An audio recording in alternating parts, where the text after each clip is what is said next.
Did Gigguk plagiarize his newest video? I was browsing the YouTube, and then an anime YouTuber that I enjoy watching occasionally posted, and I went, best of anime 2023? That's got to be pretty good. Gigguk makes good videos. I don't know if he does anime stuff. And so I click on it, and then I'm watching. And then I get to segment number 6. And something about that video, I felt a little familiar to me. And then I plugged it in, and it connects back to this guy, Scamboli Reviews, who made a video 6 months prior. This video was posted 4 days ago. And I thought these two segments felt extremely similar. Everybody knows H Bomber Guy's plagiarism videos. Unlocked my inner plagiarism goggles.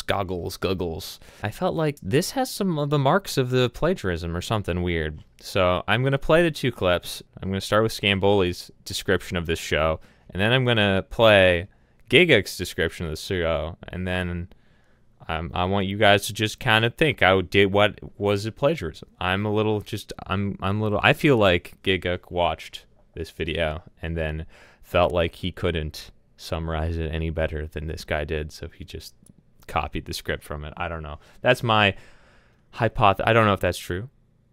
This is my allegedly. I don't know. Legal disclaimer. But let's play it and let's see. Let's roll the clip. From the first episode, you're forced to keep a loose grip on what you think you know. Our other main characters scuttle along this post-apocalyptic highway and are confronted by these somehow very racist-looking caricatures. I'm not sure which race this is offensive to, but they don't look right to me. Suddenly, things break out into a fight. It looks ridiculous. Wow, but pay attention. Our girl aims her gun and... What the fuck? That was a laser gun?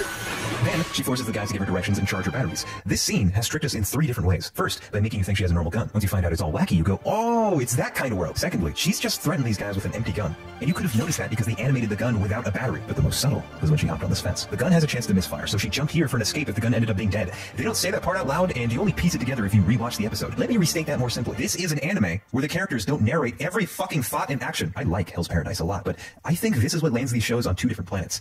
Subtlety. Hell's Paradise is about a hollow motherfucker with rotten insides called Gabimaru the Empty. Here's him being pulled in half by bulls. Wow, here's him being cooked alive. Yep, still doesn't feel anything. Did you guess that he doesn't have a lot of emotions? Can you guess if this is a good or a bad guy? This is a bad guy. I would have figured out Gabimaru's deal even if he wasn't named Gabimaru the Empty. That's like if I was called Belly, the Unfulfilled. Gee, I wonder what the... Okay, enough of that, and then let's play Gigguk's section. When anime wants you to know one of its characters is crazy, it goes... When anime is trying to hint at something important, it's like...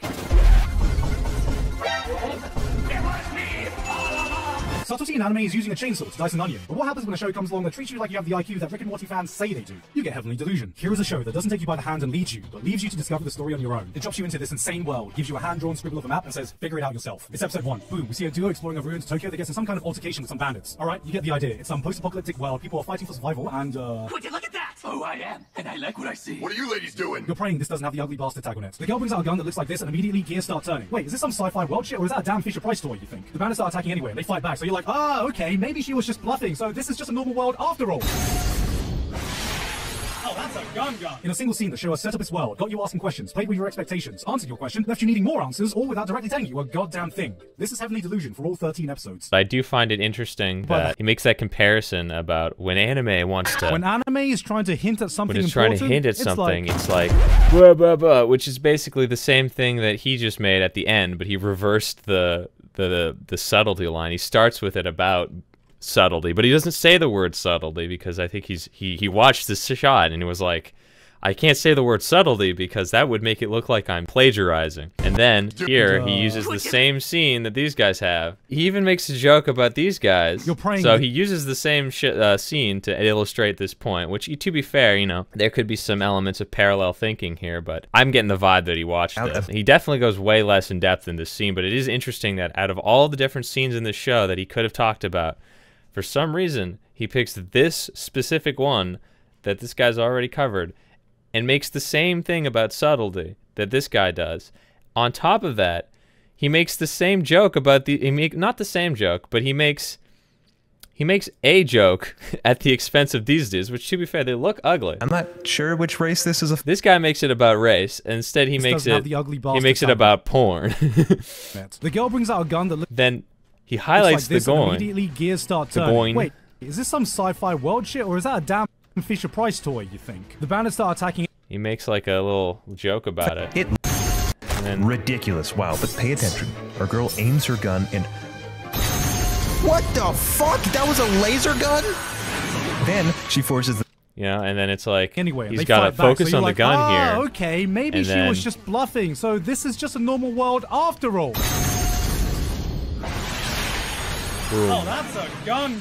In a single It's scene that very similar to me. show Very set up similar. its world, got you asking questions. His example and what he's shown here doesn't really illustrate as well, isn't worded as, it just feels like it's trying to not be the way that Scamboli described it to me. Sounds like he's trying to avoid the whole, like, he's trying to make it less obvious that he watched the scene and was like, I'm gonna just write this for this description. I don't know. Let me know what you guys think. You could feel free to watch both videos. I'll link them in the description yourself, and you can decide if it was plagiarism or not. At the end of the day, do I think Gigguk, if, you know, even if it is, if it's 100% confirmed plagiarism, and Gigguk is like, yes, I plagiarized this. Does it matter? Like, not really. Do I care? Not that much. I cared enough to make this video just because I thought it was kind of interesting. You know, I honestly, I prefer if videos are like, you know, not plagiarized and just outright stolen. That's more my alley, honestly. I'd rather he just be like, you know, he didn't say anything in the description about it, about part 6. And he also noticed he has 3 editors and no writers. So there is a high chance that Gigguk himself was doing this, credited for this video. So Gigguk watched this video, and then he went, I'm gonna take this scene and I'm gonna put it in here, and I'm gonna mush it up a little bit so people don't notice as much, but I'm just going to take what Scamboli said and reword it less well, in my opinion. I don't know. That's what I think. At the end of the day, doesn't matter that much. Not really. But if you think it's interesting, do you think I'm correct? Do you think this was plagiarism or not? I want to hear your thoughts. Also, go check out both these videos, especially Scamboli's video, like unrelated to trying to form your own opinion. Scamboli Reviews is like a fucking 10 out of 10 anime review channel. Honestly, I think him and Super Eye Patch Wolf probably like the same league. There's like the best out of the best. Gigguk's good too, but like, just sorry, I'm a bit of a Scamboli simp. That's why I made this video. I'm gonna be honest. All the chips are down. I'm a fan. I'm a biased fan. Sue me. Yeah. Anyway, if you think it's just, let me hear. I want to know what you guys think. Let me know. All right. That's it.